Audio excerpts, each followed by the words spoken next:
Good day for you. I scope all of you very well. Now let us see.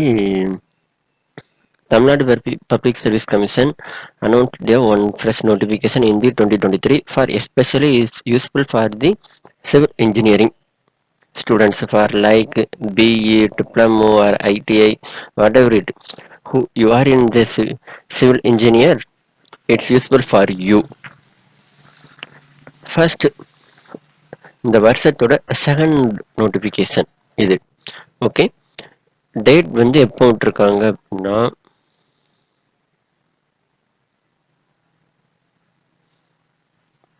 இந்த வருஷத்தோட ரெண்டாவது notification இது. ஓகேங்களா, 13/1/2023 announce பண்ணியிருக்காங்க. இது என்ன இது அப்படின்னா road inspector rural development and panchayat Raj department இருக்கா, அவங்க தேர்ந்தெடுக்காங்க. அவங்களுக்கு டிஎன்பிஎஸ்சி மூலமா ரெக்ரூட் பண்ணுறாங்க. இது development engineering, Panchayat development engineering subordinate service. It's mean engineering subordinate service தான். ஃபார் லைக் லாஸ்ட்டாக வந்து ஃபீல்டு சர்வே எழுதியிருப்பீங்க, ஃபீல்டு சர்வே டிராஃப்ட்மேன். இதுவும் அதே மாதிரி டிராஃப்ட்மேன் இருக்கக்கூடிய எக்ஸாம்.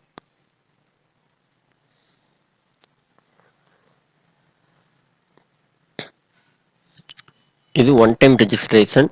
ஆஸ் யூஸ்வல் உங்களுக்கு ஒன் டைம் ரெஜிஸ்ட்ரேஷன் வந்து எப்படி செய்யணும் அப்படிங்கிறத பற்றி தெரிஞ்சிருக்கும். தெரியலை அப்படின்னா கமெண்ட் பண்ணுங்க. இதில் வந்து என்ன அப்படின்னா டீடைல் ஆஃப் வேகன்சிஸ் கொடுத்துருக்காங்க. Road inspector in rural development and panchayat raj post code கொடுத்துருக்காங்க. State engineering subordinate service code கொடுத்துருக்காங்களா. வேக்கன்சி வந்து 761 அறிவிச்சிருக்காங்க. மோஸ்ட்லி 691 வேக்கன்சிஸ் இருக்கு. சரிங்களா, இப்போ இதை பார்த்தீங்க அப்படின்னா இந்த வருஷம் டிஎன்பிஎஸ்சி எக்ஸாம் வந்து எதுவுமே அவ்வளோவா கிடையாது. எக்ஸ்பெஷலி எல்லாரும் எதிர்பார்க்கக்கூடிய குரூப் 4 இந்த குரூப் 2 எக்ஸாம்ஸ்லாம் கொஞ்சம் டிலேயாக தான் வருது. சரிங்களா, but at the same time engineer student civil இன்ஜினியர்ஸ்க்கு வந்து இந்த இதில் மிகப்பெரிய ஆப்பர்ச்சுனிட்டிஸ் வந்து இருக்குது. ஃபார் லைக் இப்போ சப்பார்டினேட் எக்ஸாம் இருக்காங்க. அதுக்கு அடுத்து வந்து ஏஇ எக்ஸாமுக்கும் வேக்கன்சி வந்து அறிவிச்சிருக்காங்க. லாஸ்ட் இயர் ஆனுவல் பிளானரில் பார்த்தோம்னா நமக்கு தெரியும்.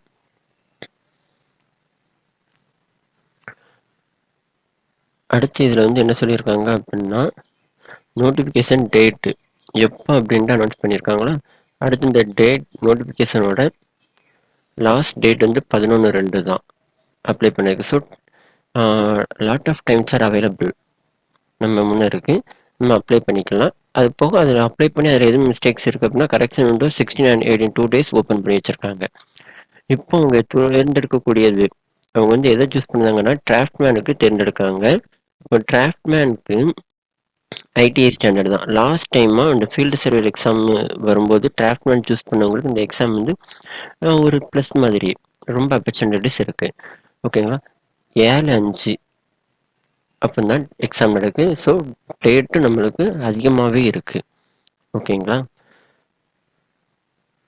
இப்போ தமிழ் எலிஜிபிலிட்டி டெஸ்ட்டு இது SSLC standard. Most of the persons can able to click it.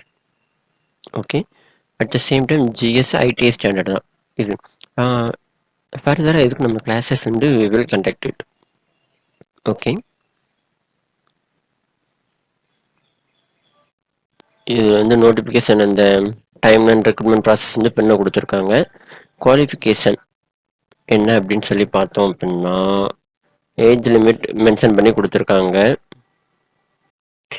இப்போ இதில் பார்த்தோம் அப்படின்னா 13(1) அதில் எஜுகேஷனல் குவாலிஃபிகேஷன் வந்து என்ன அப்படின்னா மஸ்ட் பொசஸ் ஐடிஐ ஆட்டு இருக்கணும், சர்டிஃபிகேட் இன் சிவில் டிராஃப்ட்மேன்ஷிப்பு அப்படின்னு சொல்லியிருக்காங்க. இது இது வந்து ஓகே. அது போக அவங்க வந்து என்ன சொல்லியிருக்காங்க அப்படின்னா எஜுகேஷன் குவாலிஃபிகேஷன் ப்ரீஸ்கிரிப்டும் கொடுத்துருக்காங்க.